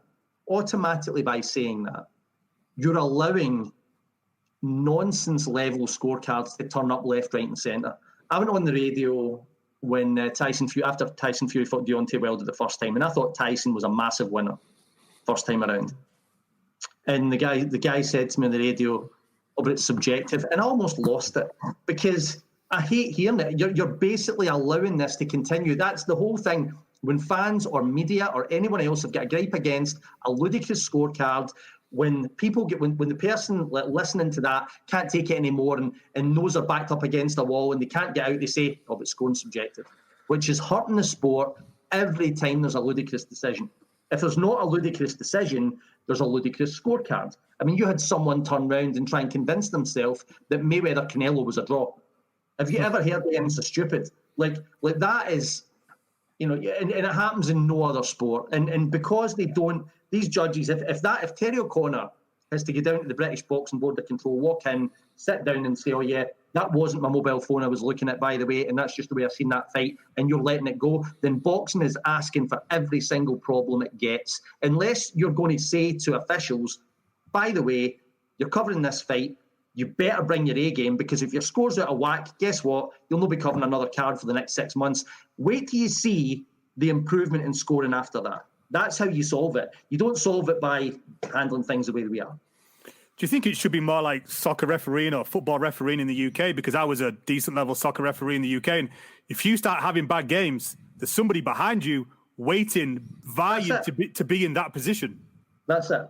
Like that's the only thing. You need to make these guys fearful of getting put out a job, right? Because otherwise, if you can just show up and hand in, like a card that looks like you've filled it in the day before, then, I'm sorry, like it's no good enough. It's infuriating, and it doesn't just happen at the level that we watch week in, week out. That happens with kids as well. I've seen fighters that were unbeaten go in and lose close decisions when they won every single round of the fight. So it's just, there's something way off. It's almost like I say, the word subjective when it comes to boxing scoring is just a major gripe with me, because it's just allowing people to say anything they want. Now, that's just the way I saw it. That's what I like. Garbage. Right. Absolutely. We Mike and I know we've hammered that topic here in many episodes on a week by week basis in terms of judging and stuff, and it doesn't seem like it'll any type of solution is on the horizon. Yep. So We should realistically expect to be talking about situations like that in the future again. And listen, I've messed up scorecards, right? I mean, I've got some cards I look back and say, wow, like I've been ringside and maybe my vision's been restricted. I've been way over in a corner and I've got a fight wrong, right? But not every week, not every fortnight. Like, if it's happening all the time, you've got a major it's every other show. I mean, you're sitting cringing, waiting on the scores coming in. It just doesn't work. Right. Well, on that note, Tom, we definitely appreciate your time this week here on the last round. We've been planning on getting you on here for quite a long time, but sometimes we like book people in advance, and we're like, oh, we forgot we had so and so. We got to wait, so we just keep going and going. So. I hope the American fans can understand my accent. I know. I think you're fine. Like, I think you're fine. I remember Mike had said, I've seen interviews with you before. I was just like, because Mike and I had talked about that before. Just like, you think the American listeners are going to be able to understand? I was like, yeah, and I was like, no, it's fine. I was just like, he sounds better than me though. I need to change my voice so that you guys understand what I'm saying. Well, like I said, Tom, we definitely appreciate it. Before we let you go here, just let people where they can follow you on the social media platforms and anything you got going, and go ahead and plug it. Well, I am the only social media that I really pay mega attention to when it comes to business is Twitter, and it's at Tom_Gray_boxing. And other than that, that's pretty much it. In terms of what's coming up, we've just wrapped an issue which focused on the Charlo brothers, which was written by, the cover story was written by Thomas Hauser. We've got, I think, Teofimo Lopez is due to be cover star soon. We've done special editions of the magazine in recent times with COVID and all that. That kind of fitted in with everything that was going on. We've got some special editions coming up that fans should really, really good stuff coming up that fans will be loving. So we're in business. Awesome. Well, like I said, Tom, we definitely appreciate your time, and you're welcome back anytime here on the Last Round podcast. Okay. Thank you, lads. Thanks for having me. Tom Gray of the Ring Magazine. Mike, what'd you think about that? Good guest, knowledgeable historian, speaks well. Very good guest. Oh yeah, he's good. Him and Dougie Fisher are definitely they definitely know their stuff. They definitely know our stuff. I mean, Dougie's told us about him in the past, and obviously we know about him because we're hardcore fans, and we follow his work. He follows our work. So, the guy. It's always good to talk to people who know a lot more of the history of, and they can tie in examples from the past into like the current form and stuff like that. That's always very interesting to do. But in a quick, maybe like 10, 15 minutes, well, I know we didn't go through the undercard fights on most of the big cards here, so we'll kind of breeze through them just to kind of give people, the outcomes and quick overview of what we think. Going back to that DAZN card, Fantasy Springs Casino, this past Friday, Rashidi Ellis got the unanimous decision win over a friend of the show, Alexis Lex Rocha. This is like what we talked about before, Mike. Golden Boy, they get their prospects to a certain point, and then they match them up, which I think is great. I've always appreciated that. They're like, you know what? Let's see which one of you is the best, and then fight it out. Like they match them up together, like a lot earlier than any other promoters. Like, I give them a ton of credit for that. What'd you think about this matchup and Ellis's win? Ellis was just too fast. He just came in. He was just too big, too quick. I was kind of pissed. A big fan of, obviously, Alexis Rocha has been on the show, 2 or 3 times. Golden Boy kind of matched Alexis Rocha really hard, like all the way through.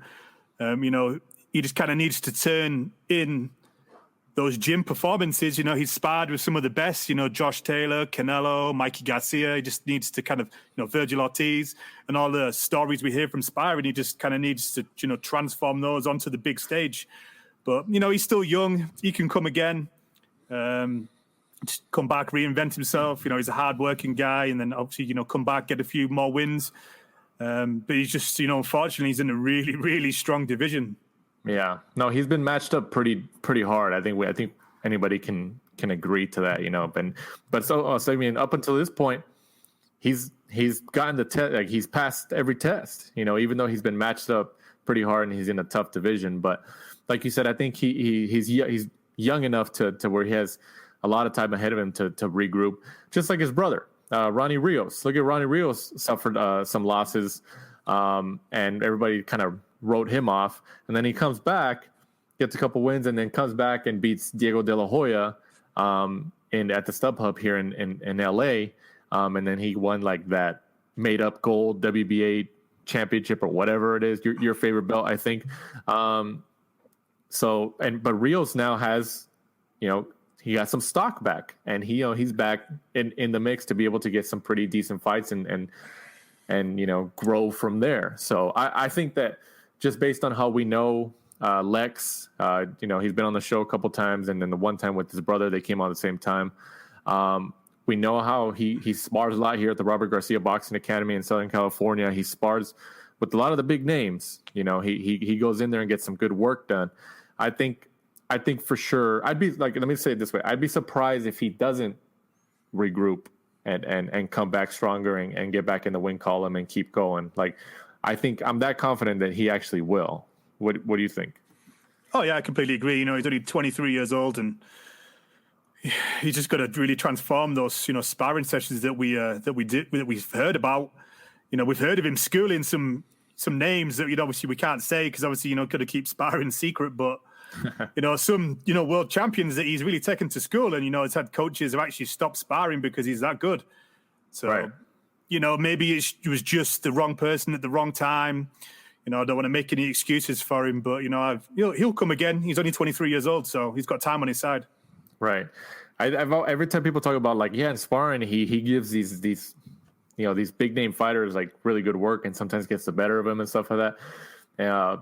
I always like to quote when Mayweather, people would ask Mayweather, like, hey, you know, we were heard, like, when they talk about there's been like a rumor over the years that Spence fought Mayweather in sparring, and Spence actually got the better of Mayweather in their sparring session, and you know, people have asked Mayweather over the years, or, you know, and Mayweather, I've always liked the quote because it makes sense. He was just like, he's like, you guys can say whatever you want. He's like, when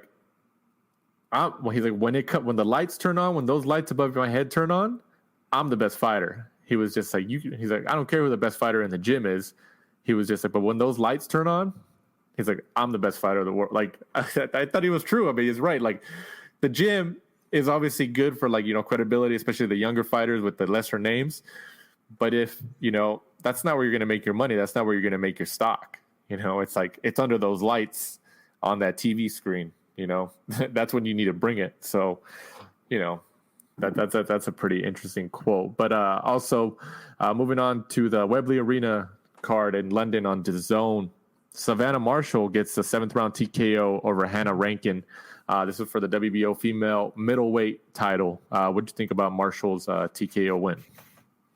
I may be going a bit over the top here, but the best female fighter I've seen. Really? That's a pretty big statement, Mike. The best by far. Peter Fury, I thought it's trained her well. You can see she's got that Tyson Fury style with the low arm, you know, the low jab. It just kind of keeps it down by a leg and just pops up like that. Are you talking about, like, boxing fundamentals, like, in terms of like technical and everything? Like, by far. That's what you mean, right? I'm talking about, like, the whole package, because, you know, obviously Katie Taylor's well schooled, but she has no pop. Whereas, like, Savannah Marshall, you could tell she beat the shit out of Hannah Rankin. I know Hannah Rankin's not going to be, like, winning any, well, she has won a world title, an IBO world title, but she's not up there with your Katie Taylors or your Clarissa Shields. But Savannah Marshall went in there and did what people did. She got her out of there. Clarissa Shields didn't get her out of there. Savannah Marshall went in there and destroyed her. You could see the referee could have stopped it slightly earlier, but at the same time, Hannah Rankin's corner could have thrown in the towel. She'll win a world title. I think she'll beat Clarissa Shields. Wow. It's a pretty big statement. Because she hurts people. Right. The problem is we had so many female fight cards this weekend, and every single time you put them on, you know they're going to points. Apart from her, at last, I was watching and I was like, dude, this is good. This is what I like to see. We need 3-minute rounds, because I'm sick of turning on a female fight, and after a few rounds, you're like, she's won on points, because you know they're not going to knock each other out. It's getting to the point where stop sticking there's how many female fights were there this weekend? Like 2 or 3 on the Matchroom card and stuff like that. On Michaela Mayer, like on the Top Rank card. I started watching it, and after like 2 rounds, I was like, Michaela's won this on points. It was pointless, completely pointless. She's won it on points, but it was pointless. I get it. It was a good punt. Yeah, Mike. Yeah. That was a good punt. You're right, though. Like, I think it was a breath of fresh air that this was a female TKO win, regardless. And you know, whether people like it or not, if somebody like Savannah Marshall can keep knocking girls out in her fights, that will get attention in the female realm of boxing. It just does. You go back to like Ronda Rousey and you know, the UFC side. Rousey, you know, I mean, she got attention from different things, different sides, different variables, but like she was also knocking people out and making people tap. Yeah, the first round all the time, she was getting armbars again and again and again. If she was just winning 3-round fights constantly, nobody would have been watching. If it was going points win, points win, points win, all the guys would have been like, oh, it's a female fight, let's go and get a beer. You know what I mean? They'd have been walking out. Whereas Savannah Marshall, because the thing is, you don't want to sit there and be like, okay, right, I can come back in 30 minutes and I'll catch the last round and I'll see who wins. You want to keep your eyes on the screen because you're like, oh shit, I better not look away because she might knock her out and I'll miss it. Right. No, you're right. You're right. So, but we'll see though. If it was a breath of fresh air for her to see a female TKO knockout win like that. So, let's see if Marshall can keep that going in a sense and find ways to get stoppages like that, because it's definitely going to get her attention. Like if she keeps winning, I mean, look at we talk about Inoue, you know, Tank Davis and stuff like that. I mean, we've beat the dead horse on this show by saying this. Knockouts, stoppages get attention. They do.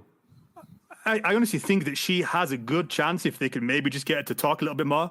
She has a very outspoken trainer in Peter Fury, who's obviously related to Tyson Fury, so she's already got something there that's going to put her on a pedestal. Great style. You know, she's got that Tyson Fury style with her arms down low, which kind of brings people towards her because she doesn't really have a guard. She can punch. She looks good. She's in shape. But she just lacks is she's not really going to be like a Carissa Shields. She's not going to be really, you know, calling people out. But she, you know, at the same time, you know, she's quiet, she's respectful, but she does the talking in the ring. And this may be what we need in female boxing to just push it to that next level. Because, you know, I'm a huge boxing fan and I like female MMA, like I've touched on before, but I'm getting sick of watching them all go to points. Right. Yeah. I think you and me both. I think I don't think you're the only one on that boat. There's quite a few people out there, fans and everybody alike, who share that sentiment, you know. And I think it's a fair criticism, you know. But it is what it is. It is what it is. But this is her getting the KO is a good sign, you know. Especially if one fighter like that can keep getting KOs in her fights from this point forward and gain attention like that. Hey, it's something. It's something. Also on that card, Tommy McCarthy improves to 17-2 over the majority decision win over Bilal Lagoon, who suffers the second loss of his career. There's a cruiserweight matchup. What do you think about this McCarthy's win? Never really got started, did it? You know, it was kind of a very slow, methodical fight. Very odd when Bilal Lagoon turned around and looked like he was kind of quitting and then went to the corner and said that he had something in his eye, and the referee just kind of called a timeout, got the doctor who checked his eye and it seemed okay, and they kind of just like washed it out and they carried on. When he turned away and kind of refused to fight, I thought that was it. I thought the fight should have been over. I think the referee kind of erred on the side of common sense, I guess, even though he kind of managed to get a breather. So I was kind of like, is he just doing that because he needs to get his breath? Because he didn't really come in the best of shape. So the referee kind of, you know, erred on the side of common sense, and luckily McCarthy won, because if it may have been a bit of an issue if Lagoon had kind of taken a breather, came back and won the fight. But yeah, it was an okay fight. You know, McCarthy got the win and picked up the European title, and you know, goes on to bigger things from there. But yeah, it wasn't the greatest fight. Also on the card, Ramla Ali gets the first professional win in a points victory over Ava Hubmaier. Is that you say it? Yeah, Hubmaier, German girl. I thought it was an okay fight. I thought Ali has a very good style, very crisp punches. You can see, obviously, you know, she had a bit of an amateur career. She was very sharp, very good, put the combinations together well. Good opponent, I guess, for the.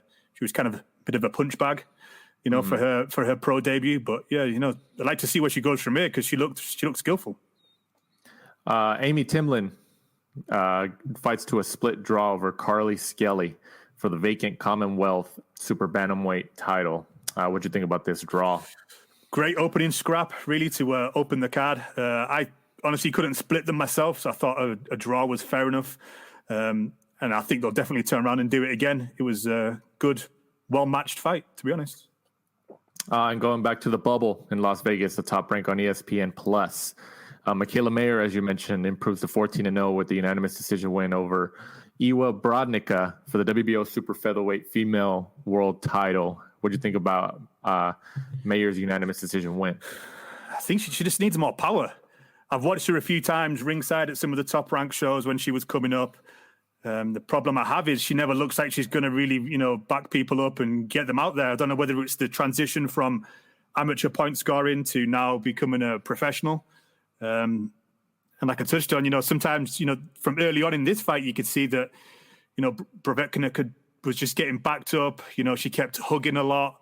She actually got docked a point for the amount of time she kept clinching because she was kind of outmatched. But at no point did it ever look like Mayer was going to get her out of there. And I think that's, like we just touched on before, I think that's the downfall of the women's boxing at the minute. But, right. Mayer is good. She's picked up a world title, and I think she'll probably pick up some more because, the depth isn't there quite yet. But she's not going to be setting any, crowds alight or anything like that. She's not going to pick up a legion of followers, just on her boxing ability like that, because you don't watch women's boxing and there's not that like, ooh, like you get in men's because of the fact that they're knocking dudes out, which is just something at the minute they need to change, whether it's 3-minute rounds, whether it's just going to come when the talent gets better and better and better. And, the fitter and the stronger and, I don't know, there's something needs to change. Right. No, you're right. Yeah. Going back to the Alamo Dome in San Antonio, Texas on Showtime pay-per-view, Mario Barrios stays undefeated at 26-0 with a 6-round TK over Ryan Carl for the WBA Super Lightweight title. What do you think about Barrios' TKO win? I think both of us going in there, I thought, Barrios was going to win, probably by KO. But Ryan Carl, I'll tell you something, the guy is a warrior. Obviously Barrios was kind of dominating. Accidental clash of heads opened up a pretty bad cut on Carl's forehead. I was surprised that the doctor let him really come back out since it was absolutely pouring full of blood. And then eventually, Barrios got the TKO win.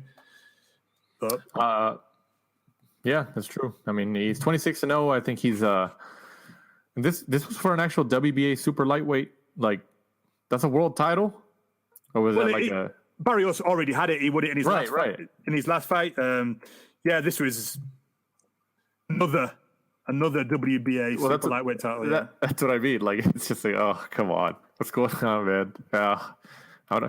I get sick of talking about these alphabet titles, but like in a way, it's kind of like a guilty pleasure because it's just fun to go after them. But it is what it is. Regis Prograis, who's been on the show before, I guess the 25th win of his career over Juan Heraldez as he stops him in the third round, the TKO. What do you think about Prograis' win? Missed weight the day before, came in. Obviously, you could see that, Prograis was going to really outmatch him unless he came in really bad condition or anything like that.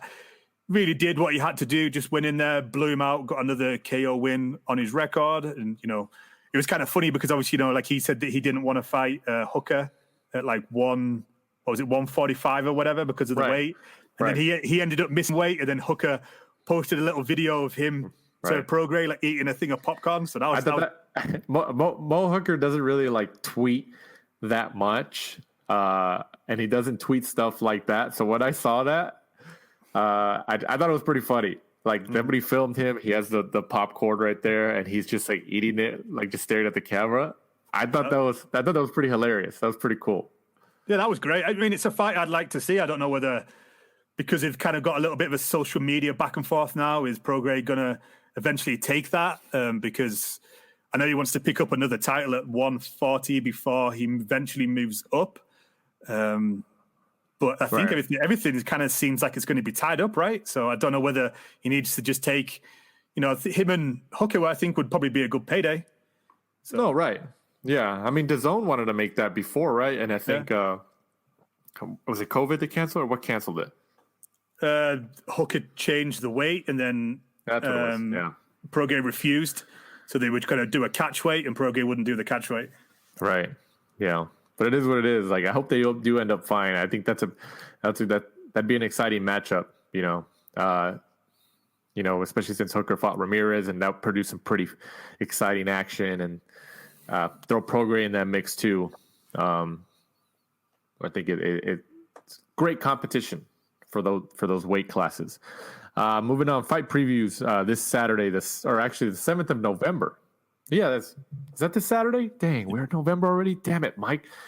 This Saturday, the 7th of November, from the Seminole Hard Rock and Casino in Florida on DAZN here in the United States. Devin Haney, 24-0, goes up against Yuriorkis Gamboa for the WBC lightweight title, which Haney also has, but Lopez has a franchise title, who he won off of Lomachenko. I don't know, Mike. I don't know what the hell this means for the world of boxing. But Gamboa, what he has in common here, Gamboa arguably gave a pretty difficult test to Tank Davis, in, I think, before the Santa Cruz fight. He fought Gamboa. And obviously Davis just knocked out Santa Cruz, which was at a 130 pounds contracted weight. And now Haney's fighting Gamboa. I mean, what do you think about this matchup? I mean, like Gamboa, I think he showed something when he fought Davis that he still has something left, but like, come on, Haney fighting Gamboa, like, is it a stay busy fight? I think he's trying to get some names onto his resume because he's calling himself a WBC world champion. Never really beat anybody to deserve it in my eyes. Right. And I think the problem he now has is a lot of the people that are kind of in that group, Teofimo Lopez, Ryan Garcia, Shakur Stevenson, that group who've kind of all come up together, they're all now picking up names, titles. Teofimo Lopez has fought Vasyl Lomachenko. Shakur Stevenson's obviously fought the guy he beat for the world title, a name from local to us. I can't remember his name. I forgot too, yeah. All those guys have all got credible opponents. Joet Gonzalez. Everybody else in and around Ryan Garcia is obviously fighting Luke Campbell. Devin Haney's so far getting left on the shelf. He's picking up big paydays because he's with DAZN. He's got a WBC title, but to the boxing hardcores like us, and he's just a WBC title holder in name. He's never really beat anybody for it. Straight away, depending on what happens in this Gamboa fight, people are going to compare him to Davis. I imagine he's probably going to go in there and get him out quicker than Davis did. So everyone's going to be like, oh, well, Devin Haney's better than Davis because, he got him out of there in 4 rounds. Right. So it's going to be interesting to see what he does. He really needs to step up and start, fighting some of the bigger names and proving it, because on the eye test, he's great. I honestly think he could be one of the better ones out of that group of people. Right. At the beginning, before they all started fighting, probably like a year or two ago, I probably would have picked him at maybe first or second out of all of them. Right. He always seemed very professional, very fit. He kind of looks like he had the body to be able to, probably go up a couple of weight divisions and become a multi-weight world champion. But does he have the heart? Like, why is he not taking the fights? I don't get it, because he looks like he's, on the verge to being the finished article, to being someone really, really, really, really good. But he's kind of wrapping himself in cotton wool and taking those easy paydays and talking and challenging people all over social media and making himself look a fool because he's jumping on, challenging all these people and never fights them. He's one of those, huh? He's one of those. But, we'll see. I do like Haney, but I think I agree with you. Like a year or two ago, I probably would have put him 1 or 2 up there. But now, he's going to have to fight these bigger talents at 135 to really show that he's like, okay, yeah, I'm the best guy. Like, he has to show that world title that he has, or whatever version of the world title that he has, belongs to him, and he deserves the. It goes back to how we talked about it before. There's a difference between world title holders and world champions. Put it this way: who did he fight? Who did he fight for this supposed WBC World Championship? Honestly, I forgot. Exactly. There you go. Exactly. I forgot. It was supposedly Alfredo Santiago. I don't even know who that is. Hey, but it goes back to the money, right? WBC trying to get a cut of everybody. They're trying to get a cut of everybody. Franchise, WBC email, electronic mail champion, whatever. Like, trying to get a cut, man. Hey, COVID hit everybody hard, and maybe they had a business meeting. We're like, hey, you know what? We lost a lot of money this year because of COVID. Let's just create another weight class above cruiserweight, and let's give another title to a 135-pounder, and get some more fees out of that, And when whoever their CFO is like, that's a great idea. I'm telling you, I bet you there was a meeting like that. COVID pandemic affecting finances. How are we going to generate more money? Boom. The WBC is a non-profit. Daniel, do you not listen to Mauricio Suleiman? I know it is. I think we all know it's a nonprofit. I think we can recognize that they do get some good stuff, community stuff and stuff like that. They do, but like, it's just like, do they do that to make themselves feel better when they make these type of decisions? For world titles and stuff like that. Like, come on. It's a non-profit. So what is Mauricio Suleiman's is a charity? The money goes to him because he's a charity. The charity starts in his pocket. Yeah, charity starts at home, right? Yeah. So, also on the card, Philippe. How do you say this? Philippe Hrgović, 11-0 against Rydell Booker. So I think a lot of people will probably recognize the Hrgović name because that's the person that the savage Alan Babic keeps saying he wants to challenge. Croatian heavyweight sensation El Animal, as they call him. So interesting, he signed with DAZN a while ago. Obviously, someone who's going to be coming through, had a good amateur career, was a 2016 Olympic bronze medalist. Looks good, big, rough, tough-looking dude. He's fighting, obviously, Rydell Booker, who was from Detroit. He pushed Kubrat Pulev to a points decision last November in Fresno when quite a few people were kind of surprised that, Pulev didn't look very good, looked kind of out of shape in that fight. So could be tough, but I think Hrgović so far has made pretty easy work of everybody. So good, decent undercard fight. But apart from that, not much boxing really next weekend, kind of a week off. Right. Yeah, vacation, I guess. Vacation. But, once again, guys, we appreciate you guys listening every week, whether you're listening for the first time or the 103rd or 120th time, including the bonus episodes.